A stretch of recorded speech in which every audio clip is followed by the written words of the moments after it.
sábado. Sobreviveram? Ou já estavam sorteando quem ia passar a lição? Ah, tá. A Nelsinha ia passar. Então tá bom. Então vamos lá. Título da lição e verso. Jesus desejava o bem das pessoas. Ok. Jerusalém, Jerusalém, que matam os profetas e apedrejam os que foram enviados. Quantas vezes eu reuni os teus filhos como a galinha junto dos seus filhos debaixo das asas, e vós não o fizeste. Mateus 23, 37. Ok. Antes da gente entrar propriamente no título da lição e na proposta do verso escolhido, vamos para o auxiliar da lição e tentar entender quais eram os objetivos do autor que tinha em mente quando projetou para essa semana e o que a gente deveria encontrar como aprendizado, como sentimento e como prática para a lição dessa semana. Então, o primeiro objetivo que a gente tinha que aprender. Diz aí. Saber que é essencialmente importante ter uma razão e um propósito quando nos misturamos e convivemos com as pessoas da comunidade. Portanto, continuando a lição da semana passada, se vocês lembram da lição da semana passada, nosso foco, nosso objeto principal era entender que a gente está aqui para viver entre as pessoas e não na clausura. Nós não somos monges beneditinos, não vivemos dentro de uma estrutura de monastério, a gente foi colocado no mundo para, entre as pessoas, agir como age o sal. Dentro deste contexto, a proposta dessa lição é que a gente encontre o foco disso. Para que a gente vai estar lá? Então, o primeiro objetivo de conhecimento está aí. Eu preciso encontrar uma razão e encontrar um propósito para me misturar, para estar junto. Porque se não há razão e nem propósito para estar junto, não há por que estar junto. Então, encontrar essa razão é o primeiro elemento da lição dessa semana. Uma vez que eu encontre a razão e que eu entenda a razão de estar junto, qual é o sentimento que deveria preencher o meu coração? Valorizar o poder e a influência de alguém que demonstra interesse e amor genuíno e que deseja claramente o bem das pessoas. Portanto, quando eu entender por que é que eu estou no mundo, qual é a razão pela qual eu deveria me misturar com as pessoas, vai aparecer para mim como sentimento um desejo, uma sensação de valorizar o poder da influência, mas de uma pessoa específica. Qual é essa pessoa? Valorizar o poder da influência de alguém que demonstra interesse e amor genuínos. Portanto, aquilo que preenche o nosso coração, dando razão, dando sentido, dando propósito a estar junto, resulta no nosso coração num amor genuíno pelo outro, pelas outras pessoas. E é esse sentimento, essa sensação que brota do coração daquele que entendeu o propósito da sua existência, que o lança na direção das pessoas para exercer esse amor genuíno. Aí vem a prática, o que eu devo fazer? Encontrar maneiras práticas de demonstrar, em vez de apenas dizer às pessoas da comunidade que nos importamos com elas. Portanto, você pode dizer quanto você quiser para as pessoas da sua comunidade, que Jesus ama as pessoas, ama as criancinhas, os adultos, os velhinhos, que Jesus ama você e você ama Ele, mas se isso é só retórica, se isso é só fala, não tem o menor nexo, porque não está manifestando amor genuíno, não está manifestando razão e propósito, é só retórica. Então, essa é a descoberta da lição dessa semana. E de novo, como eu disse, as lições desse trimestre são todas óbvias. Por uma razão muito simples. Não há nada mais fácil de esquecer que o óbvio. É por isso que você sai da sua casa e volta pelo menos 2 vezes por semana para ver se trancou a porta. Não existe nada mais fácil de esquecer do que o óbvio, do que o automatismo. É por isso que você fecha a porta do carro e lá pelo meio do estacionamento volta para apertar o controle de novo para ver se você trancou ou não trancou. Que virou automatismo. Então, se eu digo o tempo inteiro para as pessoas, Jesus te ama e eu também, isso vai para o piloto automático. E você vai ter que voltar para ver se amou mesmo. Óbvio. E é o óbvio que a gente esquece. Então, é esse óbvio que a gente esquece que a lição tenta trazer à tona em alguns trechos sejam da vida de Jesus ou de outras apresentações, principalmente de Paulo dentro do desenho, de como é que a gente recupera o óbvio, de como é que a gente retoma aquilo que é óbvio, ou parece ser óbvio. E aí vai varrer alguns textos. O primeiro texto da lição, que é logo o verso, já vem com 2 tapas e mais um chute na canela, com uma apresentação interessante. Jerusalém, Jerusalém, tu que matas os profetas, e ainda de quebra apedrejas os enviados do Senhor. Quantas vezes eu quis reunir os teus filhos, como a galinha faz com seus pintinhos, mas vocês não quiseram.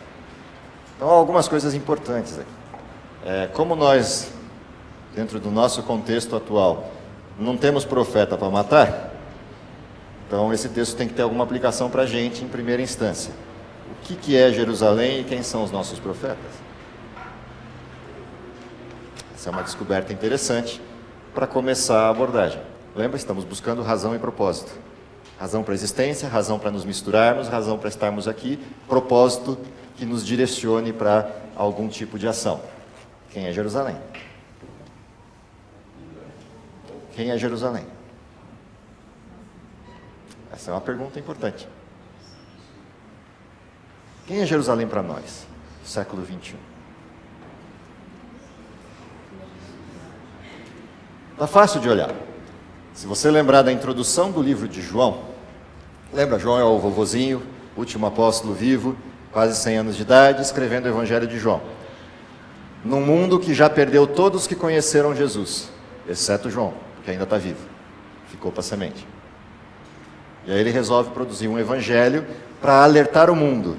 O último dos moicanos está tombando, portanto presta atenção. Esse é João. Como é que ele abre o livro? Resgatando a divindade de Jesus, o princípio era o verbo era Deus, e segue a vida.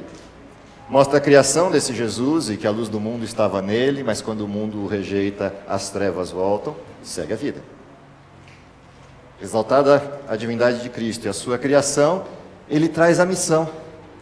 Veio para os seus, e os seus não o receberam. Aqui encerra o texto de Mateus 23, na parte histórico, social e política deste texto. Acabou a nação eleita. Povo separado. Povo exclusivo de Deus. Acaba ali. E João resgata isso. Só para dizer no verso seguinte o quê?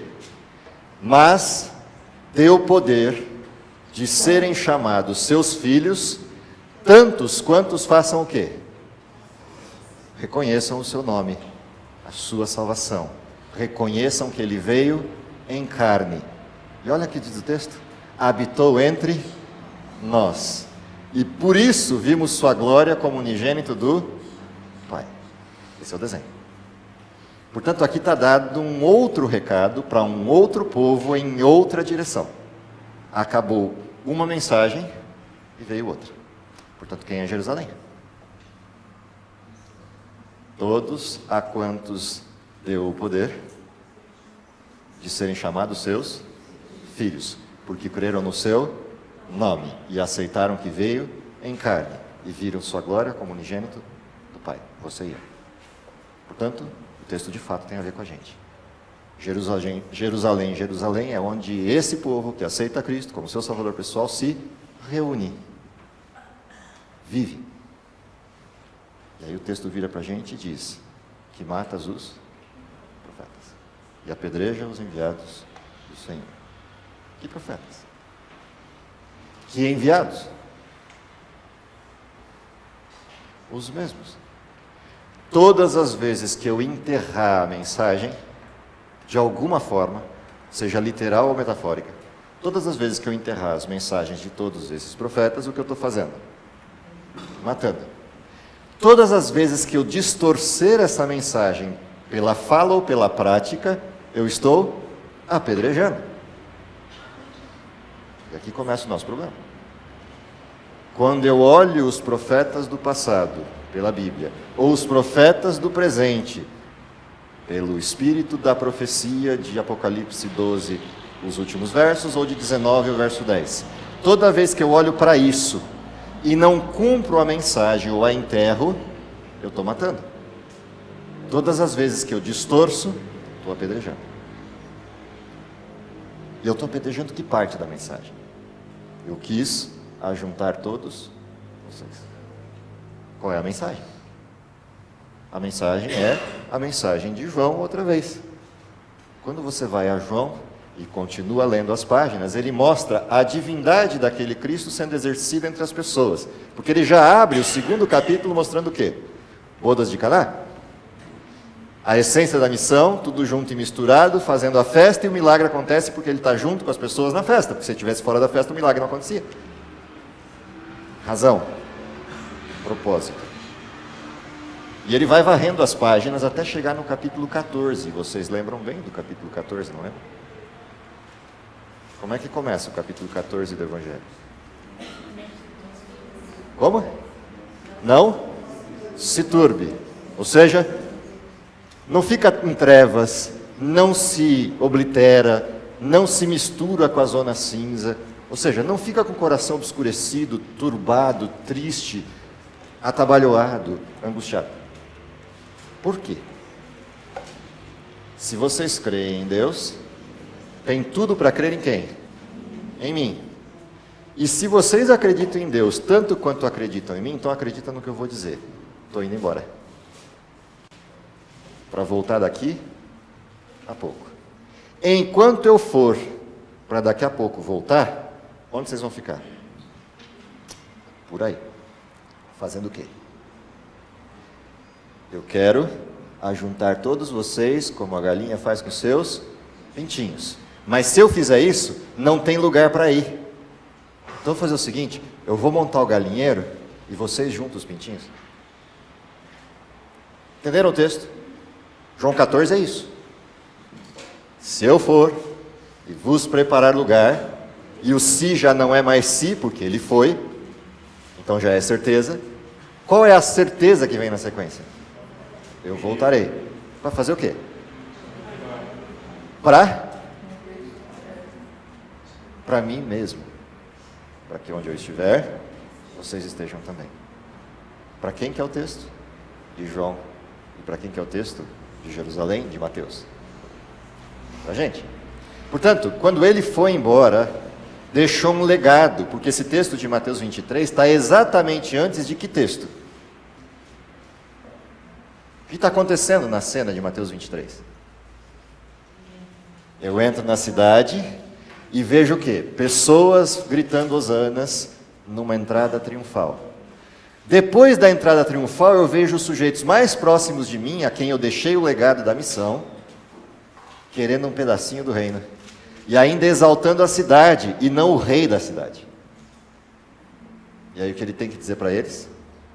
Final do capítulo 23, começo do 24. Não vai ficar aqui pedra sobre pedra. Porque o reino não é aqui, é em outro lugar. Se eu não for, não volto. E aí ele continua, dizendo o que eles vão ter que fazer no intervalo. Vai ter guerras, vai ter rumores de guerras, vai ter aflições. Só que vai ter uma costura aí no meio. Vão surgir falsos e mais falsos profetas e cristos. Portanto, mantenham a fé. Mantenham o foco. Porque toda vez que você desvirtua o foco ou se alija, se distancia da fé, você dá margem para entrar alguma falsidade, que adultera a fé. Portanto, qual é a razão e o propósito de estarmos misturados? Manter pura a fé. Manter pura a esperança. Manter alinhado, ajustado o foco. Portanto, a gente não se mistura para misturar. A gente se mistura para mudar as coisas. Portanto, a influência é unilateral. Ela vai numa direção. Por isso é que precisa razão e propósito. A influência é numa direção só. Não é de mão dupla. É nesta condição que a gente vai olhar para o desenho. Então eu tenho um sujeito que é chamado para ir para uma cidade corrompida, que sequer sabe que precisa de Deus, porque ela nem sabe quem é Deus. Vive na sua discussão torpe dos seus hábitos fora do modelo. E pior, ainda está atacando os profetas do Senhor. Porque é isso que Nínive fazia. E aí Deus vai lá e chama um sujeito para fazer o quê? Vai lá dizer para eles, por uma última vez, que eu estou dando uma última chance. Se eles se arrependerem, aliás, se eles não se arrependerem, serão destruídos. E o profeta vai para o lado oposto. Vai para o lado oposto por uma razão. Ele não sabia a razão e o propósito da sua existência. Na cabeça dele, a razão e o propósito da existência dele era exaltar o Senhor dos judeus, o Senhor de Israel, para destruir todos os povos contrários. Essa é a razão da sua existência. Quando Deus diz, vai para Nínive, bate uma vozinha aqui, dizendo para ele assim, se você for, esse povo vai mudar. E se eles mudarem, Deus também vai mudar. E você vai passar vergonha. Que aquilo que você disse que vai acontecer, não vai acontecer. O que ele faz? Abaixo do porão e vou embora. Ele não tem a razão, não tem o propósito da missão. A missão não era dizer para aquele povo que ia ser destruído. A missão era chacoalhar o povo para tomar o remédio. Essa era a missão. Mas não era a missão que ele queria. Que não era a razão da existência dele. Qual é a razão da minha existência? É dizer para o mundo que se eles continuarem do jeito que estão, vão de mal a pior e o fim está chegando. Sim, mas não para matá-los, não para destruí-los, mas para dar um chacoalhão de acorda mané, para ver se o sujeito acorda e enxerga para onde tem que ir. É a última chance, é a última fronteira. Mas ele só vai acordar se ele escutar na minha fala a voz de um Deus misericordioso que não quer destruí-los, mas salvá-los. Porque se nos meus olhos a visão for outra, ele até escuta o que eu disse e acredita no que eu disse e vai para a destruição. Acredita tanto no que eu disse pelos olhos, não pela fala, que ele diz, esse sujeito é mentiroso, ele só quer me assustar. E ele continua fazendo o que está fazendo. Portanto, a primeira parte da missão, e entender na história de Jonas e Nínive, é entender que a razão e o propósito mudam a nossa linguagem não verbal. E aí as pessoas passam não a escutar o que a gente está falando, mas escutar a gente por inteiro. Isso é o que estava no segundo objetivo da lição. Que é quando eu valorizo aquilo que é preciso demonstrar, de fato o que se passa é amor genuíno, interesse real pelas pessoas. Mesmo que seja o pior crápula do mundo, continua sendo interesse real de salvá-lo, de tirá-lo daquela condição e colocá-lo numa condição de eternidade.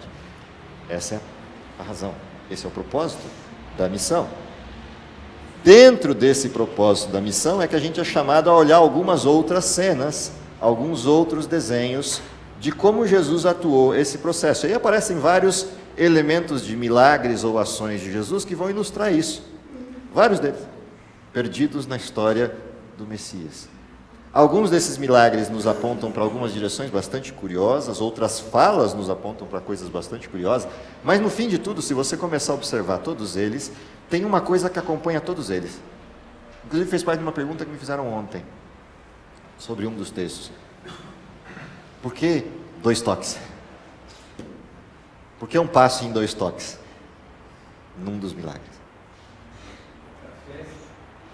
A centralidade de todos os desenhos da atuação de Jesus era despertar a essência do modelo, fé. Não adiantavam os milagres, porque os milagres passariam e o sujeito ia morrer na esquina logo depois. A questão é outra. A questão é que se eu não tiver fé, não adianta o milagre, porque eu não tenho vida eterna. Eu até resolvo a circunstância, mas quando eu for embora, ele morre outra vez. Lázaro ressuscitou, mas morreu de novo. O filho da viúva de Naim ressuscitou, mas morreu de novo. O cego Bartimeu passou a enxergar, mas morreu também. O problema não é o milagre, é se a causa do milagre estava no sujeito. Então, quando você olha a missão de Cristo, você vai ver de A a Z Cristo preocupado com outra coisa, que não a circunstância, mas com a essência. Portanto, quando eu vou mexer na essência das pessoas, isso vai mudar completamente o comportamento delas frente à vida, que é o que eu falava no domingo passado no sermão. O problema do pecado é que o pecado tem como efeito colateral primário o medo, e o medo paralisa e distorce todas as coisas. Essa é a primeira situação recorrente do pecado, medo. A fé recupera o medo e transforma o medo em vontade. E aí você passa a gostar de viver. Mexer nesse nível de comportamento das pessoas não é algo que eu tenha condição de fazer ou você. Esse é o milagre. Por isso a gente olhar para os milagres de Jesus nos retomam o foco. Então quando Jesus faz uma pergunta aparentemente imbecil, você está enxergando, só para dar a sequência do enxergar de verdade, a pergunta não tem nada de imbecil. Quando Jesus para uma multidão para fazer uma pergunta imbecil, você está cercado de 500 pessoas numa rua estreita como aquelas que descem na ladeira lá na região da 25. Num dia de véspera de Natal que as pessoas quase não vão para lá para fazer compra. E você está descendo a ladeira com toda aquela gentarada em volta e você para todo mundo e diz: quem me tocou? Quem encostou em mim? E só falta o pessoal que está ao redor de você, que foi contigo para lá e está pagando o mico junto de você parar a ladeira, Porto Geral, e dizer para todo mundo: para aí que eu quero descer, quem me tocou? Os discípulos são os primeiros. Percebe? Oi? Metrô hoje é melhor, se for no horário de rush. Mas de qualquer forma, assim, esse é o desenho. Tem sentido isso? Tem. Porque o problema não era o milagre daquela senhorinha que tocou na orla do vestido de Jesus. O problema era outro.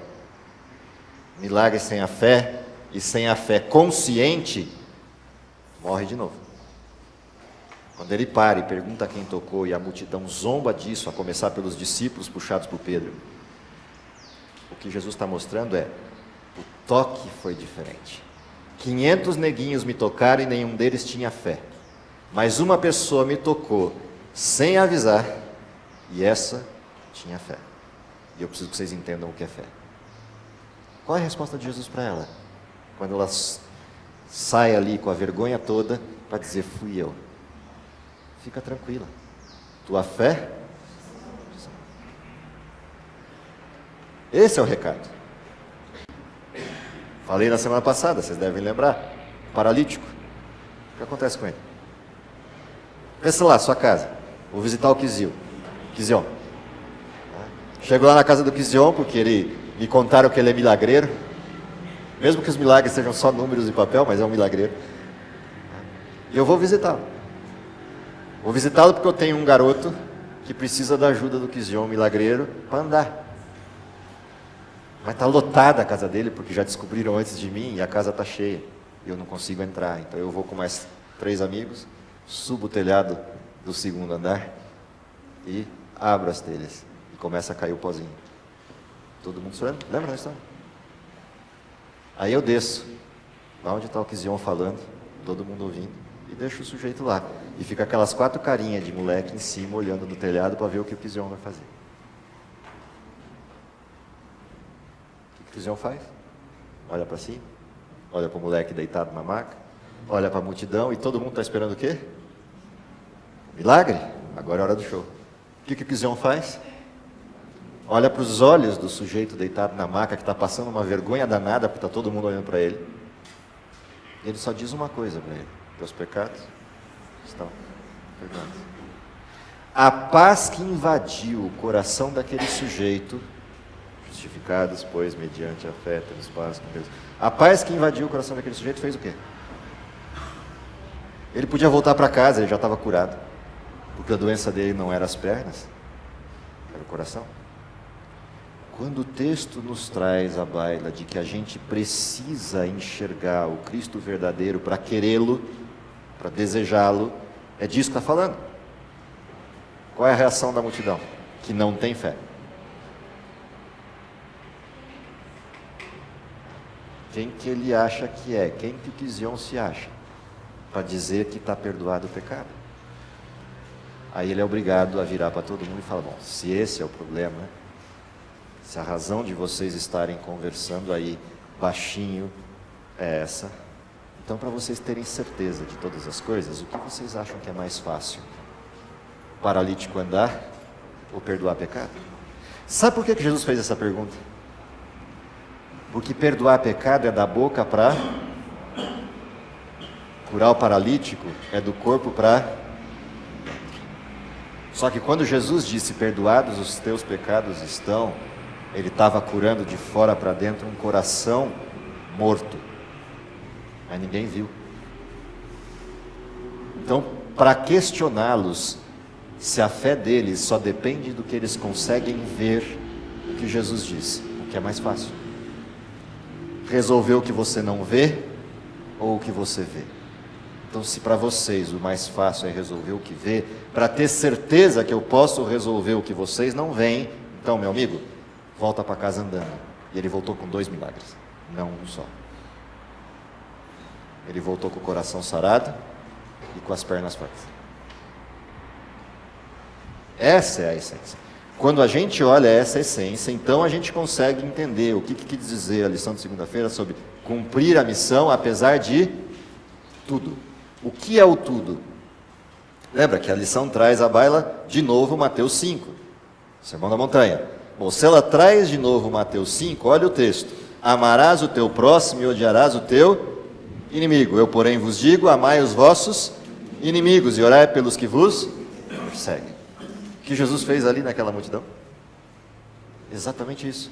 Estava todo mundo falando mal dele porque o Quizion não curou o paralítico. E ele perdoou todo mundo. E ainda deu milagre de presente para ver se alguns deles se salvavam pela fé concreta. Tomé, se você não acredita porque os outros disseram, então toca como última chance de acreditar. Só lembra, bem-aventurado é aquele que não viu e creu. Toma cuidado de achar que você precisa de coisas concretas para poder crer. Se você precisar sempre de coisas concretas para poder crer, você vai crer em coisas que você não consegue explicar. Os falsos profetas. Essa é a questão. Porque os falsos profetas fazem milagres de tal ordem que se você não tem base, você crê. Porque você está crendo no concreto, você está crendo no milagre e não em quem o executou. Só que por derivação você acaba crendo em quem fez o milagre. E se o milagre não tem fonte em Deus, você está crendo na pessoa errada. Esse é o problema. Por isso o primeiro resgate é a centralidade da fé. Primeiro em nós, para quando o outro nos veja, veja em nós a mesma fé que estava em Cristo. Ah, pera lá, mas Cristo tinha fé? Sim, por isso se fez carne. A única forma de demonstrar a fé que precisávamos ter é ele passar pelo mesmo processo. Deus não tem fé. Entenda o que eu estou dizendo. Deus não tem fé. Deus tem certezas. Deus não tem esperança. Deus tem certezas. Quem tem fé somos nós. Quem tem esperança somos nós. Quando o resgate da centralidade da fé se torna a essência da nossa missão, é porque sem fé não tem como agradar a um Deus que tem certeza do fim de todas as coisas. Isso é um pouquinho mais profundo do que algumas discussões basais do conceito de fé. Portanto, na essência da missão está entender que eu dependo integralmente de um Deus que tem certeza de tudo, e é por isso que a esperança não me confunde, lá em Romanos 5. Porque a esperança enche o meu coração do amor desse Deus que tem certeza da minha salvação, desde que eu me disponha a aceitar essa salvação. E aí isso vira a minha certeza. Aí a gente entende o conceito de fé de Hebreus. Qual é o conceito de fé que Hebreus nos traz? Fé é o quê? Firme convicção, certeza convicta de algo irracível, daquilo que eu não vejo, daquilo que eu não toco, daquilo que eu não posso explicar. É essa fé que pode inundar o mundo e transformar o mundo numa outra direção. E é por isso, e por causa dessa fé, que eu posso dizer o que está na lição de terço: o amor jamais acaba. Porque a fé é o melhor adubo que existe. Aliás, é o único adubo que existe. Fé. O amor jamais acabará, por isso. O amor jamais acabará porque o foco mudou, porque o desenho mudou. Aí, quando eu olho a irrazoabilidade daquele que não crê, eu a vejo de duas formas. Uma forma é a arrogância do não crer e projetar a sua não crença, essa é uma forma. Mas a segunda forma é a tristeza pelo que ele está perdendo. E por causa da tristeza genuína pelo que ele está perdendo, eu deixo de lado a arrogância dele, porque só ele sabe dela, e eu vou cuidar da minha tristeza, amando o arrogante para tentar salvá-lo. Porque eu sei o buraco em que ele está entrando e ele ainda não sabe. Então, do mesmo jeito que eu sinto o peso da arrogância dele, eu sinto o imenso buraco aberto de tristeza pelo que ele está perdendo. Se ele soubesse o que está perdendo, ele me abraçava, me beijava, mas ele não sabe. Qual a minha ação para com ele? Tolerância, tolerância, tolerância, paciência, paciência, paciência. É assim que a coisa funciona. Não é fácil, sim, é impossível, não é que não é fácil. É simplesmente impossível. Por isso você só vai ter esse tipo de coração e esse tipo de atitude se a fé que excede todo o entendimento, no contexto da paz que excede todo o entendimento, inundar o nosso coração. Por que a paz excede todo o entendimento? Porque ela não tem explicação lógica. Não tem lógica alguém pisar no seu calo e você beijá-lo. Não tem lógica alguém blasfemar contra o seu Deus e você abraçá-lo. Não tem lógica alguém de forma arrogante dizer que você é um estúpido e você dá um beijo nele. Paz que excede todo entendimento. Isso é uma outra perspectiva. Isso não quer dizer que você não vai ser firme na descrição do certo quando isso for preciso. Jesus foi, em alguns casos, até mal educado para a visão de um ocidental. Quem é que chega para sua mãe e diz: o que eu tenho contigo? Quem é que chega para sua mãe e diz: por que você está me procurando por aí? Perdeu a noção? Lê Lucas, está lá escrito. Mas por que Jesus disse isso? Porque estava na hora de a Maria aprender quem é o Deus da história, e quem é o Salvador da história, e quem é que precisa ser salvo. Porque ela estava começando a misturar as estações. Estava quase se achando mãe de Deus, e não mãe de Jesus. E aí Jesus precisa dar um chacoalhão, para ver se ela acordou. No primeiro chacoalhão, o que diz o texto de Lucas? Maria guardava todas essas coisas no seu coração. Então ele voltou para casa com os dois e era-lhes obediente. Isso é o que diz o texto de Lucas, lá no começo do livro. Lá para as tantas do livro, qual é a próxima história que você encontra? Na descrição do texto de João. Na descrição do texto da apresentação do filho. O que diz o texto de João no milagre das bodas? Já grandinho, moleque criado, fazendo festa do casamento que a mãe organizou. O que ele diz? O que eu tenho contigo? Qual a resposta dela? Guardou essas coisas no seu coração? Ela exerceu fé. Façam tudo o que ele vos disser. João 2. Bodas de Caná. Entende a diferença do desenho? O que mudou no desenho? Fé. A fé muda as coisas em certeza. Ela tinha certeza de que quando Jesus a questionou: o que eu tenho contigo, não chegou minha hora, não era para dizer para ela que não era para fazer o milagre, era para dizer para ela: você acredita mesmo?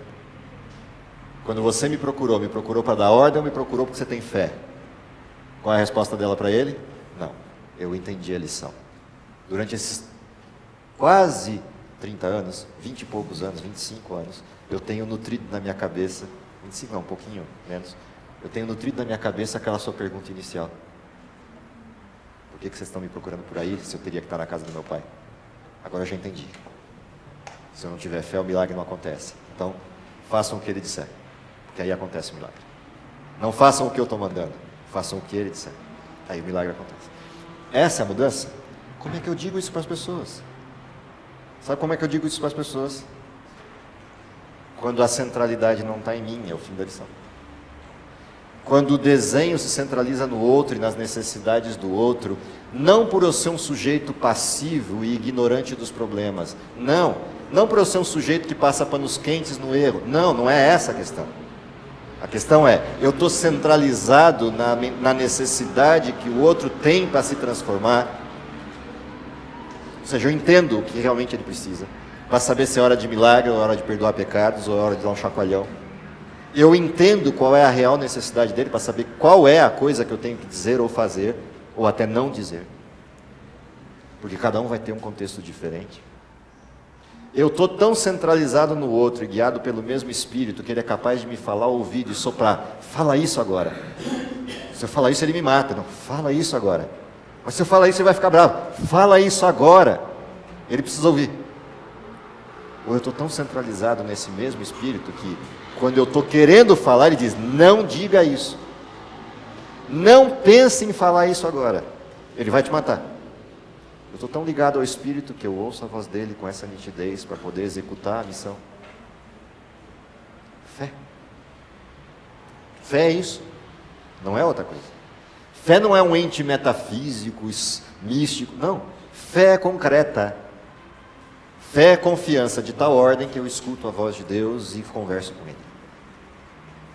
Mesmo que não seja audível essa voz. Fé é ser guiado pelo Espírito. Fé é ter essa disposição.